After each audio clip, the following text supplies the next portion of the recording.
छत्तीसगढ़ में अब एक नया संघर्ष देखने को मिलेगा। क्या भाई भाजपा की सरकार बन रही है तो इस सरकार का नेतृत्व कौन करेगा? छत्तीसगढ़ और मध्य प्रदेश दोनों के संदर्भ में ये बात दिलचस्प है। शिवराज सिंह चौहान के मुख्यमंत्री होते हुए भी भाजपा ने वहां पर माहौल ऐसा बना दिया जिसके चलते ये सवाल जाहिर में है कि भाई कौन बनेगा।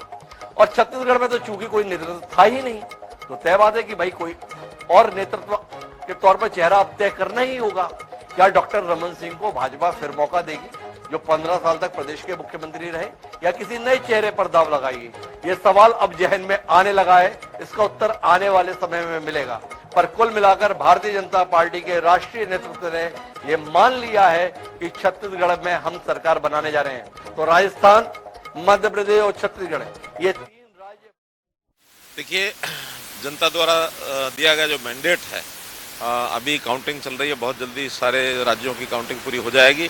मैं इसका स्वागत करता हूं और इन सब चारों राज्यों की जनता को, जनार्दन को बहुत बहुत बधाई भी देता हूं कि उन्होंने अपने वोट का ठीक इस्तेमाल किया और ठीक अपनी चॉइस की है। इससे स्पष्ट जाहिर है कि हमारी भारतीय जनता पार्टी की जो काम करने का जो एक तरीका है, कार्य पद्धति है, बिल्कुल रूट लेवल पर जाकर के पन्ना प्रमुख तक हम जो बनाते हैं उसका भी एक प्रभाव है।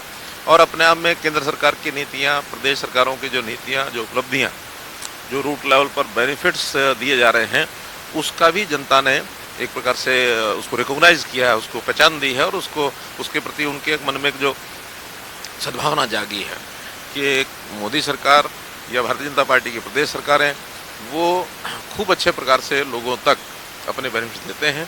और जितने भी बेनिफिशियरी, लाभार्थी हैं, वो उमड़ करके आए हैं जो शायद पहले कभी वोट का महत्व भी नहीं समझते थे।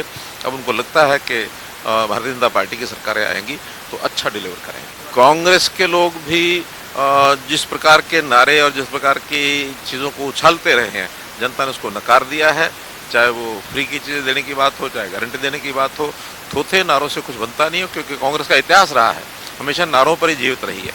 कभी उन्होंने काम नहीं किया फील्ड पर, कभी से वो नारे लगा रहे हैं गरीबी हटाएंगे, गरीबी हटाएंगे, गरीबी हटाओ, गरीबी हटाओ, लेकिन आज तक उनके पास प्लानिंग नहीं है। मोदी जी एक एक चीज़ को एक एक चिंता करके, यानी घर देना है तो घर के साथ पानी का नल भी देना, पानी का नल देना तो साथ में गैस का कनेक्शन भी देना, गैस का कनेक्शन भी देना तो बिजली भी देनी है। यानी केवल घर से ही बात नहीं, वहाँ की गरीब परिवारों की जो आवश्यकताएँ हैं उन आवश्यकताओं को पहचानना और उन तक उसकी डिलीवरी देना। तो जो डिलीवरीज हैं वो हमारी सरकारों की बड़ी परफेक्ट है, ये उसके ऊपर एक मोहर है। देखिए, जो उन्होंने कहा है वो मुझे लगता है सत्य ही होगा कि इन चुनाव का असर 2024 पर जाएगा। वो कह रहे हैं तो उस बात को झूठा कैसे बनाएंगे।